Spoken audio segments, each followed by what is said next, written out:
Buenos días, mi nombre es Nazarena Sus, soy una de las licenciadas en nutrición acá del Hospital Universitario y la idea del Ateneo de hoy es ver sobre la terapia nutricional en los pacientes con COVID-19. ¿No?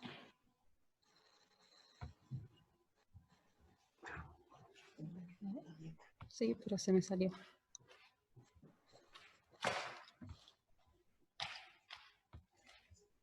Ahí está. Bueno, los temas que vamos a ir desarrollando van a ser el impacto del estado nutricional en los pacientes con SARS-CoV-2, cuál es el proceso de atención nutricional, la terapia nutricional específicamente si es bioral, nutrición enteral o parenteral, y cómo podemos optimizar el estado nutricional en la recuperación de estos pacientes. Voy a sacar esto de acá. Bueno, la nutrición, igual que todas las áreas y todas las demás especialidades, ha tenido muchísimas publicaciones en el último mes, de todo tipo, de consensos, opiniones de expertos, guías de práctica clínica, americanas, europeas, francesas, el capítulo de licenciados en nutrición de la Sociedad Argentina de Terapia Intensiva, guías holandesas, brasileras. Sé que hay un montón de bibliografía y recomendaciones sobre esta temática. No sé por qué no me permite avanzar. Bueno, tenemos como diferentes escenarios donde vamos a tener un paciente COVID positivo que puede estar en su domicilio, un paciente que puede estar en el hospital en una sala común de aislamiento, un paciente en la terapia intensiva o bien un paciente COVID positivo ya en un periodo de recuperación. Con respecto a los pacientes que van a estar en domicilio, en realidad las recomendaciones nutricionales no varían de lo que es la recomendación alimentaria a nivel poblacional, en base a las guías alimentarias de la población argentina, en base a una alimentación saludable, donde se va a tener que hacer hincapié en asegurarnos las 5 porciones de frutas y verduras por día, incrementar el consumo de fibra, preferentemente de los cereales, de las legumbres, lácteos preferentemente descremados, carnes blancas, o rojas, pero que sean magras, evitar justamente aquellos alimentos ultraprocesados con altas concentraciones de hidratos de carbono refinados, asegurarnos la hidratación, estimada más o menos en 1 mililitro por kilocaloría, o bien 30 mililitros por kilo de peso por día, o la recomendación de 2.5 litros de líquidos en general en los adultos mayores hombres, y 2 litros en las mujeres. Por lo tanto, en una persona que está en domicilio, las recomendaciones serían como de una alimentación saludable, igual que al resto de la población.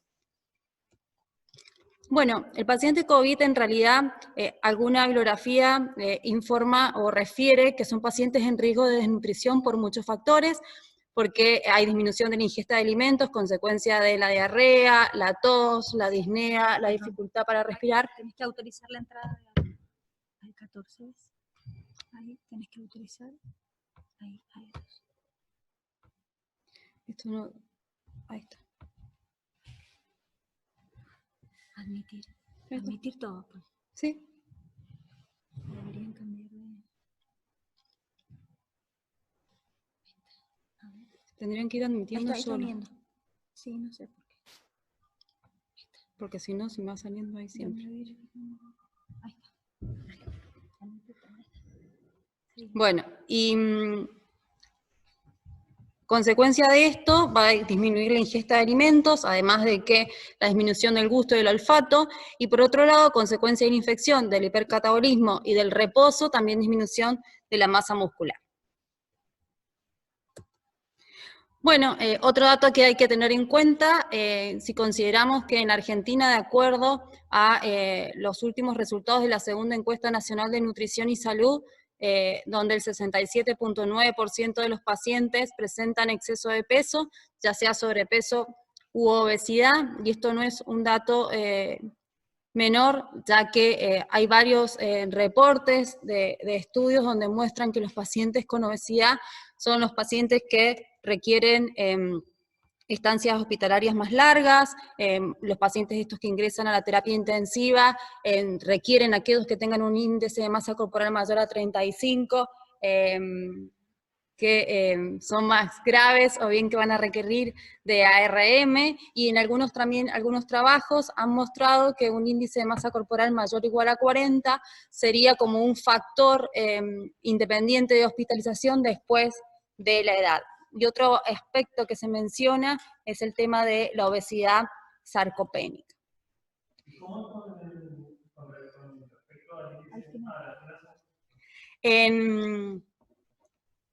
En unos resultados del Reino Unido, más de 6.000 pacientes muestran que los pacientes que ingresados a la terapia intensiva podemos ver el alto número de pacientes con un índice de masa corporal que es mayor a 30, que en realidad, esto a modo de opinión personal, si nosotros evaluamos los pacientes que hoy por hoy están internados en los hospitales o bien en la terapia intensiva con las elevadas, altas cifras de sobrepeso y obesidad que hay en la Argentina, es de esperar que tengamos estos pacientes y que estas series o estos resultados muestren esto. Y lo otro también que es importante recalcar es que hay un montón de países que no tienen datos antropométricos de sus pacientes. Es decir, que no hay registro ni de peso ni de talla, ni tampoco se puede sacar un índice de masa corporal. Entonces, algunos informan esto y cada vez lo están pesquisando más o están rastreando los pesos para poder informar resultados. Bueno, hablando de lo que es el proceso del cuidado nutricional, hay que pensar primero en un screening. ¿Qué quiere decir? O sea, un tamizaje de todos los pacientes. Es una forma de hacer un colado, o sea, poder discriminar a aquellos pacientes que van a estar en riesgo y que van a requerir una evaluación nutricional más completa.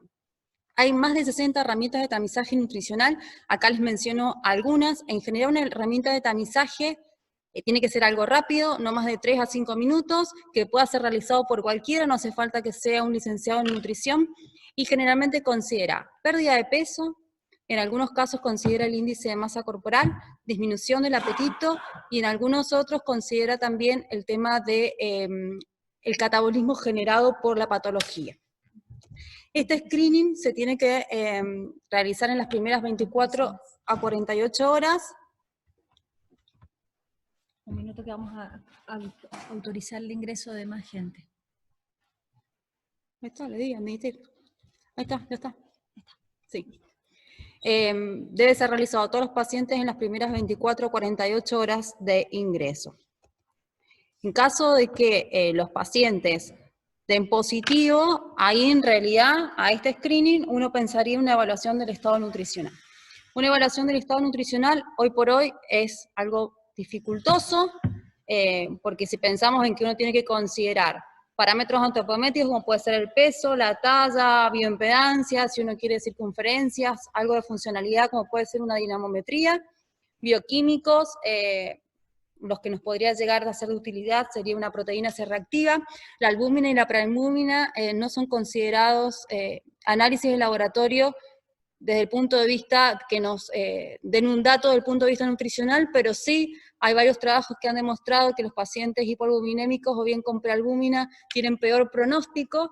Sabemos que vamos a encontrar albúminas bajas consecuencia del proceso inflamatorio, en donde se va a priorizar la síntesis de reactantes de fase aguda y no sigue albúmina, por lo tanto nos vamos a encontrar con esos valores, pero considerémoslo como un indicador de pronóstico.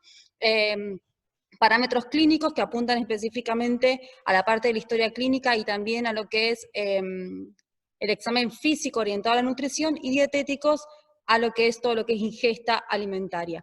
Creo que en este momento va a ser como difícil poder realizar una evaluación nutricional completa. Mi idea es que podamos por lo menos tener en los pacientes en aislamiento el peso al ingreso y poder hacer un control de peso una vez por semana, a poder hacer un tipo de anamnesis alimentaria vía telefónica o bien mediante algún formulario de Google, algo que nos permita tener un dato del estado nutricional de estos pacientes, que en realidad va a ser difícil poder obtenerlos. Y el otro paso es el diagnóstico nutricional, que el diagnóstico nutricional es diferente al diagnóstico médico. Por ejemplo, un diagnóstico nutricional sería ingesta deficiente de calorías y de proteínas debido a disnea, anorexia, vómitos, náuseas, diarrea, evidenciado por una pérdida ponderal de X%. Eso sería poner en letras el diagnóstico nutricional. Y con respecto a lo que es el índice de masa corporal, que es un poco, voy a admitir a todos ellos, Algo que lo han mostrado los trabajos, pero tenemos que tener en cuenta que podemos tener a igual índice de masa corporal, diferente composición corporal, por lo tanto son diferentes perfiles de pacientes, que un índice de masa corporal que sea mayor a 30 no significa que el paciente va a tener un buen porcentaje de masa muscular, o al revés, con un IMC menor a 30 no excluye que no tenga un alto porcentaje de grasa, por lo tanto, el índice de masa corporal, ¿para qué sirve a nivel poblacional? O sea, todos los estudios a nivel poblacionales informan índice de masa corporal, pero es muy limitado para un caso en particular y no nos permite, es muy limitado para tomar un valor o una decisión clínica en base al índice de masa corporal. Yo puedo tener un paciente con un índice de masa corporal de 35, pero este paciente viene con una pérdida de peso en los últimos 2 semanas o 3 semanas, y en realidad me cambia muchísimo la intervención si yo evalúo que viene con pérdida de peso o si solo me quedo con un número duro o fijo como puede ser el IMC. Bueno. Como herramienta de screening, mi propuesta para el hospital va a ser la siguiente, es el MST. ¿Por qué lo elijo? Porque es lo más fácil, no hay que hacer ningún cálculo, que lo vamos a, mi propuesta será que lo agreguen a la historia clínica. Son 2 preguntas muy simples: si ha perdido peso de forma involuntaria recientemente, el paciente responde sí, no, o si no sabe. Si responde que sí, evaluar cuál ha sido o estimar cuál ha sido la pérdida de peso, y si ha disminuido su apetito. O sea, con esas 2 preguntas simples vamos a poder hacer un screening de forma rápida, sin mayores cálculos de determinar un porcentaje de pérdida de peso, o bien un índice de masa corporal. Y en realidad recientemente la Academia Americana de Nutrición y Dietética propone que dentro de todas las herramientas de screening, el MST, que es este test de screening, está validado, es el que tiene mayor sensibilidad y especificidad para la detección de pacientes en riesgo nutricional en varias situaciones, en pacientes agudos, crónicos, en rehabilitación, en pacientes oncológicos. Entonces, un poco para fundamentar la elección. Otra cosa a considerar es el diagnóstico de malnutrición. Todo el mundo habla de malnutrición y en realidad nadie se pone de acuerdo bien para cómo tiene que ser la definición o a quién le ponemos en la historia clínica a ese diagnóstico. El año pasado hay un consenso de varias sociedades científicas donde proponen ciertos criterios para el diagnóstico de malnutrición en los pacientes, que incluyen criterios fenotípicos y criterios etiológicos. Dentro de los fenotípicos está la pérdida de peso o el bajo índice de masa corporal o la baja masa muscular. En realidad muchos expertos critican estos criterios justamente porque consideran el índice de masa corporal, que como vimos recién que yo les mostré no sería lo más adecuado, y un criterio etiológico como es la disminución de la absorción, la disminución de la ingesta y el proceso inflamatorio, ya sea agudo o crónico, de la patología. Con un criterio etiológico y un criterio fenotípico, uno podría decir que el paciente presenta malnutrición. En donde acá los criterios van a ver que la pérdida de peso se considera más del 5% en los últimos 6 meses, o más del 10% en más de 6 meses. En el caso de la masa muscular, le evalúan con, ya sea una tomografía, con una ecografía, con bioimpedancia, cosas que hoy por hoy, con la pandemia COVID, va a ser imposible de poder llevarlo adelante, y por otro lado tampoco son instrumentos que en la práctica diaria tengamos. También considera la medición de la circunferencia de la pantorrilla, que es una herramienta que sirve más que nada en los adultos mayores, pero también deberíamos estar tocando o yendo a evaluar al paciente, creo que va a ser bastante complejo. Y con respecto a la reducción de la ingesta y de la absorción, va a ser cuando consuman menos del 50% de sus requerimientos de energía y de proteínas en una semana, o bien cualquier reducción durante más de 2 semanas, o cualquier condición que lleve a una mala absorción. Y acá incluyen mucho a los pacientes bariátricos. Y con respecto al proceso inflamatorio, tanto en lo agudo como en lo crónico. Otra forma de hacer el diagnóstico sería utilizando la valoración global subjetiva, que podría ser otra manera de obtenerlo, que considera la pérdida de peso, cambios en la ingesta de los alimentos, síntomas gastrointestinales, la funcionalidad del paciente, el estrés o el catabolismo que genera la patología, y un examen físico. que creo que también la parte del examen físico va a ser inviable en estos momentos. Bueno, con respecto a la intervención nutricional, en realidad la mayoría de las recomendaciones se basan como en una evidencia indirecta, donde han tomado, por ejemplo, cuáles son los requerimientos en los adultos mayores, cuáles son los requerimientos en aquellos pacientes con múltiples patologías, y eso lo han atraído para la pandemia COVID, en donde en los adultos mayores se proponen 27 calorías por kilo de peso, o bien 30 calorías por kilo de peso por día, siempre y cuando que esto esté adecuado al movimiento que tengan, la condición, la tolerancia, si tienen alguna patología de base, y en aquellos pacientes que se encuentren muy desnutridos, uno tiene que aumentar un poco el aporte calórico, 30 calorías por kilo de peso por día, pero con una progresión muy lenta para prevenir el síndrome de realimentación. Con respecto al aporte proteico, creo que hoy por hoy es como la vedette. Hay que intentar siempre que los adultos mayores la ingesta proteica sea mayor a 1 gramo de proteínas por kilo de peso por día, y en aquellos con patologías puede ser, el paciente hospitalizado en realidad la recomendación es que ronde cerca de 1.5 a 2 gramos de proteína por kilo de peso por día, que en un paciente con baja ingesta la verdad que es muy difícil de poderlo cubrir. Y por otro lado, también es importante que tengamos en cuenta que 10 días de inactividad física en un adulto mayor, o bien 3 días de internación, hay una reducción casi de 1 kilo en la masa muscular a nivel de la pierna. Entonces, que lo mismo que nos pasaría a nosotros con 28 días sin hacer nada de actividad física. Entonces es importante que la alimentación sea hiperproteica, pero asegurarnos que realmente consuma toda la cantidad de proteínas que le estamos indicando. Bueno, como que la intervención nutricional como va en escalas. Digamos, la primera intervención va a ser la consejería nutricional, es decir, asegurarnos que los pacientes cubran sus requerimientos nutricionales con los alimentos habituales. O bien, haciendo algún tipo de enriquecimiento con otros alimentos que nos incrementen el aporte calórico, el aporte proteico o el aporte de grasa según el caso. Adecuando porciones, texturas, consistencias, ver el fraccionamiento, esa sería como la primera opción. Si esta opción fracasa, tenemos que pasar a la suplementación nutricional, o sea, el uso de suplementos nutricionales orales, que va a ser en aquellos pacientes que con la alimentación habitual y con el enriquecimiento de alimentos no cubran el 60 o el 70% de sus necesidades, o bien en pacientes con riesgo de desnutrición, o bien en pacientes desnutridos.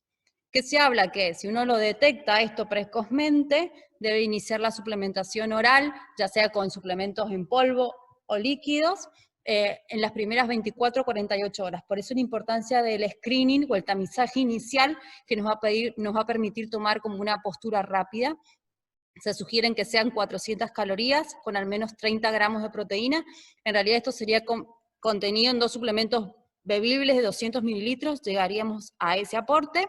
Y lo ideal es que si el paciente está en riesgo desnutrido, esa suplementación se mantenga por el periodo de 1 mes aproximadamente. ¿Qué pasa si esto no funcionó? O sea, pese a la suplementación bioral, el paciente sigue sin cubrir sus requerimientos, entonces se plantea la necesidad de una nutrición enteral mediante una sonda nasogástrica en aquellos pacientes que no logren cubrir por vía oral entre el 60 y el 70% de sus requerimientos.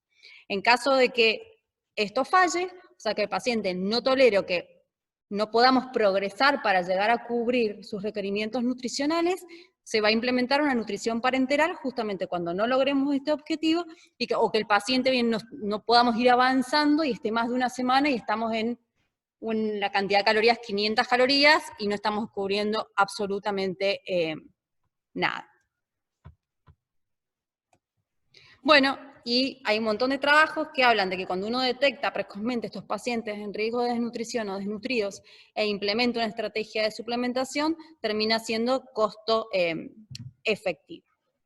Bueno, este me pareció interesante, es un protocolo de un hospital de Italia, que es una unidad COVID, en donde ellos proponen este protocolo, digamos, que están implementando en la práctica, que todavía no tienen resultados, donde el paciente ingresa, control de peso y talla, parámetros bioquímicos, albúmina, transferrina, prealbúmina, glucemia, creatinina, urea, enzimas hepáticas, electrolitos, calcio, fósforo, magnesio, triglicéridos, ácido fólico, B12, vitamina D y proteína C reactiva. sistemáticamente a todos los pacientes que ingresan, lo suplementan con 20 gramos de proteína del lactosuero, las whey protein, que son proteínas que no coagulan a nivel gástrico, son de rápido vaciamiento gástrico. Hay algunos trabajos que muestran como que a nivel de la síntesis muscular son más efectivas que la caseína. Ellos administran diariamente para cubrir requerimientos de vitaminas y minerales vía intravenosa, lo cual a mí me llamó poderosamente la atención, no con dosis suprafisiológicas o de fármaco o nutrición, sino con las dosis para cubrir los requerimientos habituales de los pacientes, y suplementan con vitamina D en aquellos que encuentran deficiencia, con menor a 20, 50.000 unidades, y menor a 30, 25.000 unidades internacionales por semana. Con respecto a la vitamina D, que más temprano hablábamos con Alejandra, hay varios trabajos hablando sobre la vitamina D y COVID-19. En realidad, todavía, o sea, no hay nada que diga que no hay que darle dosis mayores si no tienen deficiencia. O sea, paciente que se encuentra la deficiencia se suplementa, pero no suplementar porque sí a todos los pacientes. Hay una revisión donde proponen de que todo el personal de salud que esté trabajando masivamente se le dé una dosis de vitamina D. La verdad que no hay nada que diga que eso va a ser, digamos, efectivo. Es más, lo que hay vinculado a infecciones respiratorias o neumonía, hablan de que los beneficios se ven cuando hay deficiencia y no cuando un paciente tiene un valor de vitamina D 30, 40 o 50. Inician con alimentaciones que son altas en calorías para todos los pacientes en general. Yo no sé, quizás el colapso del sistema de salud que han tenido o el gran afluencia de pacientes, ellos refieren en el protocolo que como quisieron estandarizarlo para poderle brindar la atención a los pacientes y más que nada a los adultos mayores. Entonces para todos son dietas que son altas en calorías y también tienen refrigerios para que puedan elegir los pacientes. Generalmente son refrigerios proteicos con yogur, con mousse, con postres, con quesos, también les dan frutas para que el paciente, aparte del menú que tenga en el hospital, pueda recurrir a esos alimentos. Esa es como primer medida. Después hacen el screening, que hacen una adaptación del NRS 2002, que es uno de los que yo les mencioné, que hace 3 preguntas. Si el índice de masa corporal es menor a 22, si los pacientes han tenido pérdida de peso en los últimos 3 meses, o si el paciente ha reducido su ingesta, o bien se espera que disminuya la ingesta de alimentos. Con una sola respuesta positiva a este screening, directamente suplementan a los pacientes. Se suplementan con 2 o 3 suplementos diarios, que hay que lograr la adherencia a esa cantidad. La verdad que cuesta mucho conseguir que los pacientes consuman toda esa cantidad, y en el caso que no lleguen a cubrirlo durante más de 2 días y menos de 2 suplementos, directamente implementan la nutrición parenteral. O sea que son como protocolos muy agresivos, que yo creo que es en función de la situación que ellos han tenido, que han hecho que sean tan agresivos, y por otro lado, que describían que los pacientes llegaban con tos, por ejemplo, y rápidamente disnea, y rápidamente necesitaban ventilación no invasiva, y rápidamente pasaban a la terapia. O sea que el paciente se deterioraba tan rápido que veían la necesidad de implementar como un protocolo agresivo desde el punto de vista nutricional. Y este es otro también italiano, donde, bueno, acá también es una unidad COVID, en donde planteaban 2 cosas. Por un lado, el paciente con una alimentación personalizada, más la suplementación nutricional oral, y en caso que no cubriera, también sonda nasogástrica para nutrición enteral o parenteral, y en este protocolo hacía hincapié en la importancia de la alimentación del personal de salud. O sea, de que las comidas lleguen calientes, pese a que venga con bandeja descartable, y que tuvieran tipo refrigerios o colaciones de confort, le llamaban ellos, porque decían que como que el personal estaba muy cansado, están en guardias de 12 horas, entonces era como una forma reconfortante de administrar ciertos alimentos. Bueno, ¿qué pasa cuando el paciente se sigue como complejizando y puede llegar a necesitar, por ejemplo, una cánula nasal de oxígeno? En realidad no hay muchos trabajos que digan, o sea, los pacientes ahí comen por vía oral. Lo que pasa que un paciente que está en riesgo de desnutrición o bien desnutrido que llegó, es muy difícil que vaya a lograr cubrir su alimentación, tanto en requerimientos energéticos como proteicos, completos para poder recuperarse. Y la otra, con el uso de máscaras, la ingesta energética es muy baja. Los primeros días generalmente quedan en ayuno, 1 o 2 días, y después durante 5 días hay trabajos que informan que la ingesta de energía son 1000 calorías, o sea, ni siquiera alcanza a cubrir el gasto energético basal, entonces esto tiene que ser una alerta, y varios guías proponen que se planifique la nutrición enteral en caso que el paciente no pueda alimentarse por vía oral por más de 3 días. Y en otros que son como más agresivos, y dicen los pacientes, si no logran alimentarse por boca durante 2 días, se inicie, digamos, la nutrición enteral. Y bueno, si esto se sigue complejizando, el paciente ingresa a la terapia intensiva. Cuando ingresa a la terapia intensiva, una vez lograda la estabilidad hemodinámica, se inicia el soporte nutricional vía enteral, vía de elección, sonda nasogástrica, en las primeras 24 o 48 horas se inicia la alimentación, una alimentación que va a iniciarse con entre 15 y 20 calorías por kilo de peso por día en forma progresiva para lograr aproximadamente el 80 o el 100% al tercer o cuarto día. Lo ideal sería que puedan alimentarse los pacientes con bomba de infusión para evitar justamente el ingreso permanente en caso de que si fuera bolo o por goteo gravitatorio. Problemas que se han presentado en otros países, específicamente en Europa, es la falta de bombas. O sea, por la gran cantidad de pacientes en las unidades de terapia o pacientes que requieren de bomba que no están en la unidad de terapia de cuidados intensivos y se acabaron las bombas. Entonces tuvieron que ir priorizando, ver otros métodos para infundir la alimentación. Algo a considerar es que Kaletra, que es uno de los antirretrovirales que se utiliza, tiene una incompatibilidad con las sondas nasogástricas de poliuretano que normalmente utilizamos. ¿Por qué? Porque tiene una base acuosa y deteriora el material de la sonda, entonces en esos pacientes que tengan este tipo de medicación, hay que pensar en una sonda de PVC, que todos nos debemos acordar, esos tipo caño, cuando hacíamos la residencia, bueno, duros, esas son las que hay que utilizar, o bien las de silicona, cuando tengan este tipo de medicación. ¿Qué otra cosa es importante en estos pacientes? Generalmente necesitan altas dosis de propofol. El propofol aporta 1.1 calorías por mililitro, porque está hecho en una base de grasa, un aceite de soja, por lo tanto hay que descontar ese aporte calórico extra. En realidad son pacientes que pueden requerir entre 20 y 30 mililitros hora de propofol, que esto termina siendo 800 calorías que hay que bajarle la alimentación al paciente para evitar la sobrealimentación, pero no solamente eso, si uno le baja calorías de la fórmula, también está bajando aporte proteico. Y es muy difícil, para evitar justamente el contacto del personal, para que ingrese varias veces, administrar un bolo proteico, que uno podría hacerlo, pero intentamos evitar el ingreso del personal de enfermería. Otra de las cosas muy frecuentes en estos pacientes es la posición prono. La posición prono no está contraindicada a la nutrición enteral, lo que sí hay que tener la recomendación de suspender el alimento 2 horas antes y esperar 1 hora antes de reiniciarlo. Algunos protocolos hablan de 1 hora antes y 1 hora después, y otros también hablan de una aspiración gástrica para retirar el contenido gástrico del paciente al momento de pronarlo, y que tenga una posición anti-Trendelenburg, o sea, digamos 10 a 25 grados elevada a la cabecera de la cama. Gran presencia de obesidad en las unidades de cuidados intensivos, como ya vimos al principio. Por otro lado, también gran cantidad de fallos renales que necesitan de terapia de reemplazo renal, por lo tanto ahí hay que aumentar el aporte proteico. Y otra cosa también que puede suceder es que sea necesario la restricción hídrica.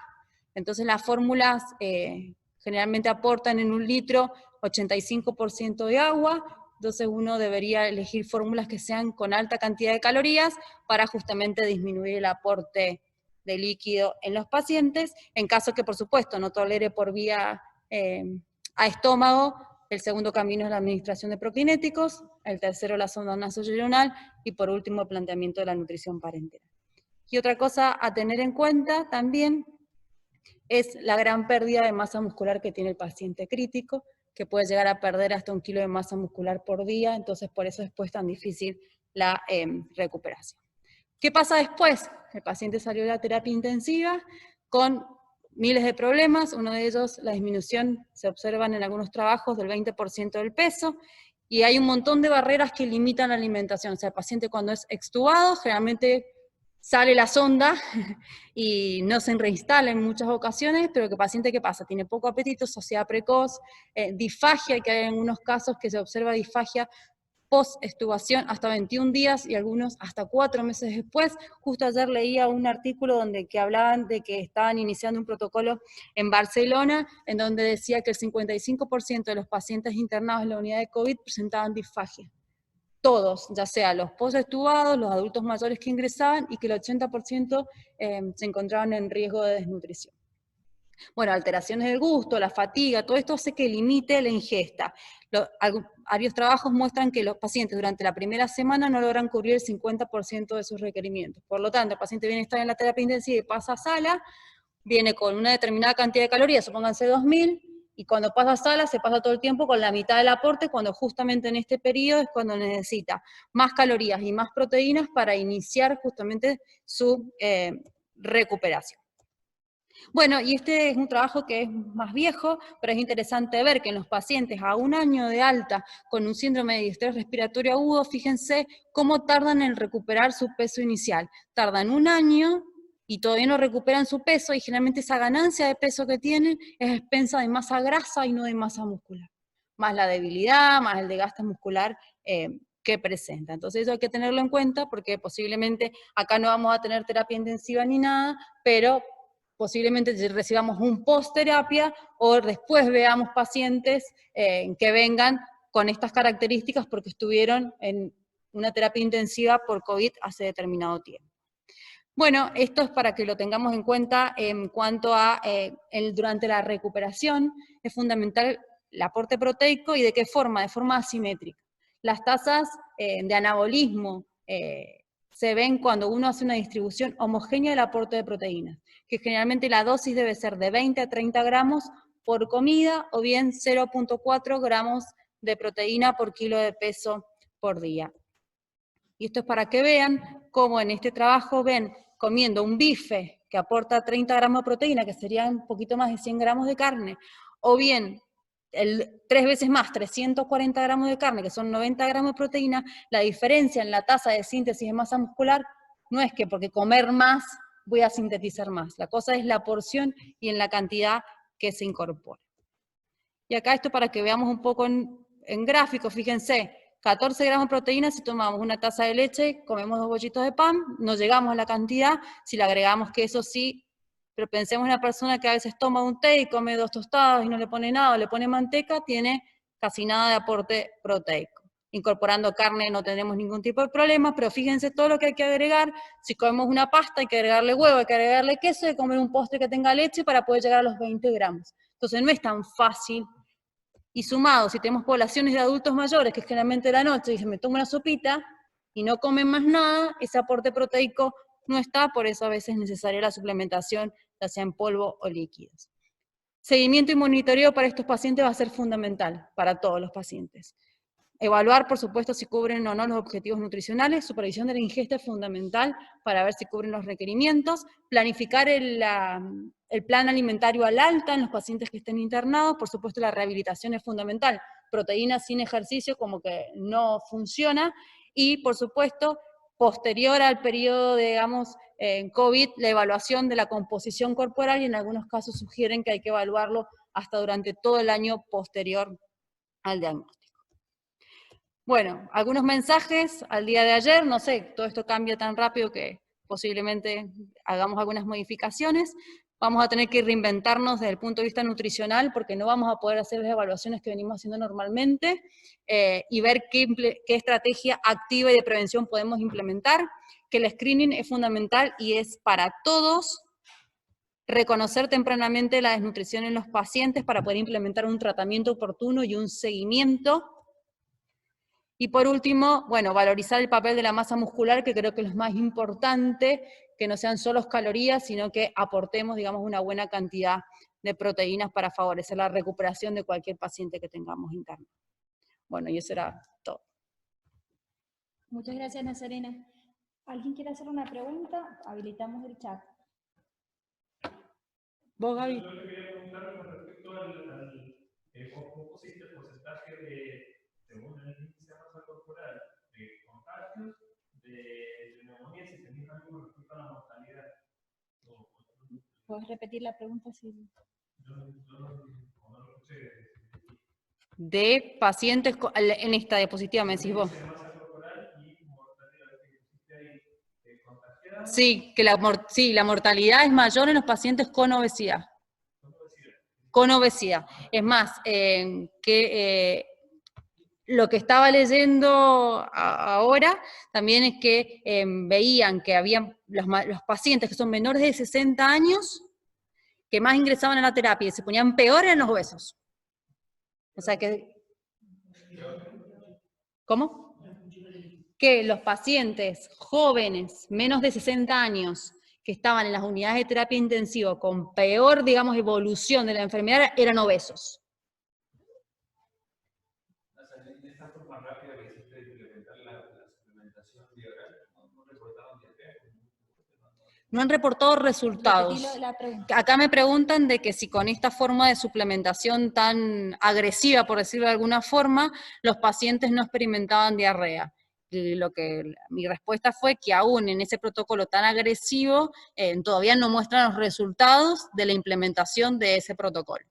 Pero lo mencionaban dentro de la descripción, de que justamente como consecuencia de los tratamientos antirretrovirales que se estaban utilizando, incrementaba, digamos, la incidencia de diarrea. Sí, eso lo mencionaban, pero todavía no tienen resultados de ese protocolo agresivo. Yo creo que es demasiado agresivo, yo lo haría como más paulatino, como el camino que fui mostrando, pero la verdad que desconozco, no sé si a ellos les superó tanto la situación que tuvieron que implementarlo así para asegurarse de las cosas, o uno lo ve como diferente. O sea, creo que hay que ver el perfil de paciente que le está llegando y cómo estaba la situación de la salud, digamos, en ese lugar, o en ese hospital, o en esa clínica.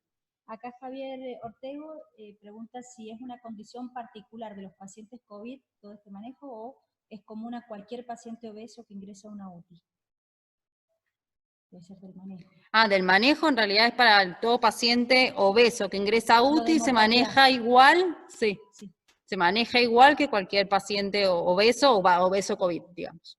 Pero la mortalidad sí es mayor en paciente obeso COVID en UTI, más que obeso sin COVID en UTI. Yo no sé si se escucha ahí. Sí, perfecto. Bien. Sí, yo solo lo había visto hace un par de veces, esa particularidad de los pacientes obesos, e incluso muchos pacientes en base a esto nos preguntan acerca de si tienen más riesgo o no que otra persona. Y mi pregunta iba dirigido a si, digamos, es algo común en los pacientes obesos que ingresan a terapia por el motivo que sea, que tengan más mortalidad que el resto, o es una diferencia en esta patología. No sé si se entiende la pregunta. Sí, es una diferencia, porque en realidad en los pacientes obesos, o sea, en los pacientes críticos obesos, también se pone en juego el tema de la paradoja de la obesidad, que el tema de que por más de que tenga más grasa, parece que, o sea, como que no estaría incrementándose la mortalidad en esos pacientes, tanto como en el COVID. Bien. Ahí Albarracín, el doctor Albarracín. Mi pregunta era justa, y también ahí lanza comentar la teoría de la base inflamatoria de la obesidad, que también sería otro factor que agravaría el estado inflamatorio de esos pacientes. Claro, acá Flavio me dice que de esto de la teoría de que por qué los pacientes obesos, digamos, estarían más en riesgo. Bueno, y una de las teorías es justamente esto, la inflamación crónica de bajo grado que vienen teniendo durante tanto tiempo, aparentemente su respuesta inmunológica no sería tan efectiva, además del compromiso de la vía respiratoria que tendrían, pero en realidad, al menos hasta lo que yo leí, como que no hay algo tajante que diga sí, o sea, cuál es el mecanismo exacto que los pacientes con obesidad tengan mayor riesgo de COVID. Sí, sería también comparable con los pacientes con diabetes. Acá el doctor Minuchin dice que es comparable con los pacientes con diabetes. De la citoquina, que interviene en la tormenta de citoquina, entonces se ve que los diabéticos tienen como una un falso bienestar con respecto a pacientes COVID no diabéticos, y que de repente se incendian mucho más rápido que los otros, o sea, como que queman etapas y empeoran de una manera notable. El doctor Minuchin está haciendo una analogía de las complicaciones del paciente con diabetes con respecto a que tenga o no COVID, y las complicaciones que aumentan en estos pacientes con la patología. Y yo te quería preguntar que, a ver, cuando yo hice la residencia, los sí, tenemos nutricionista del hospital, obviamente, lo dice el hospital central, pero la comida siempre era el famoso pollito con zapallitos, con zapallo y todo igual para la sopita. A ver, me imagino que la suplementación proteica es muy compleja de lograr, vos lo decías. Sí. ¿Cómo se está pensando eso acá? Mira, acá me está preguntando de que, bueno, que de la que ve que en los hospitales en realidad la comida es como el pollo con la verdurita, bueno, que es compleja la suplementación proteica y cómo se está viendo eso. Mira, en realidad justo hoy estaba escuchando el manejo de la presentación del protocolo del Servicio de Alimentación del Hospital Garrahan, en donde por lo pronto, para descomplejizar un poco, van a manejarse todos con dietas generales. O sea, cuando uno habla de una dieta general, que es la que planteamos acá en el hospital cuando se abre la internación, es manejarnos entre 2.000 y 2.200 calorías y tener un aporte proteico aproximadamente entre 70 y 80 gramos de proteínas día. Eso va a tener un menú general, que va a ser el desayuno, el almuerzo, la merienda y la cena. Esa cantidad de proteínas va a ser para 1 gramo de proteína por kilo de peso por día. Si hay un paciente, yo pienso que va a venir de otra institución, va a venir acá al hospital y posiblemente venga, posiblemente o no, con un deterioro de su estado nutricional por haber estado quizás 3 o 4 semanas en otra institución, donde están solos. La comida del hospital, convengamos que no es la comida de la casa. Si es una persona, un adulto mayor que requiere de asistencia o de ayuda, ¿quién lo va a ayudar? Enfermería, porque no ingresa nadie, ni un cuidador, ni un familiar para que lo pueda ayudar. En ese paciente, aparte de este menú general, que si es que come el 100%, vamos a tener que implementar algún tipo de estrategia, ya sea en forma de colaciones para aumentar el aporte proteico, o bien de suplementos nutricionales orales, y pensando, que eso sí está planificado acá en el hospital, que el menú sea lo más apetitoso posible, o sea, que sean comidas ricas, por decirlo de alguna manera, para que los pacientes coman, y en el caso de que tenga alguna condición que limite, que sea una dieta general, por decirte, para que no sea el pollo con un puré de zapallo como todos los hospitales, bueno, se reverá. Pero la idea es que lo que estamos planificando es que justamente sea gustoso, porque es una de las cosas como que siempre quedan pendientes, que uno puede indicar un montón, pero si el paciente no lo come, a mí no me sirve de nada. Nazarena, acá Javier pregunta si el cálculo de la cantidad de proteínas se hace en base al peso real del paciente o el peso teórico ideal. En realidad se hace en peso actual, y en el caso de los pacientes con obesidad se utiliza lo que se llama peso ajustado. Porque si uso peso actual me va a dar mucho, y si uso un peso ideal, que lo que debería tener ese paciente, me va a quedar muy poco. Entonces se hace una formulita donde uno ajusta el peso y con ese cálculo se hace para el aporte proteico y para el aporte calórico. Bueno, vamos cerrando los 45 minutos que quedamos para el Ateneo. Muchísimas gracias, Nazarena, excelente tu presentación. Y gracias a todos por participar. Hemos sido más de 30 personas conectadas y entre algunos que han venido presencialmente, así que les agradecemos muchísimo la participación. El lunes que viene tenemos clínica, el Ateneo con aspectos clínicos del COVID, a cargo del doctor Joaquín González Villanueva, así que los esperamos 12:30 para compartir ese rato. Bien. Gracias Ale, por la invitación.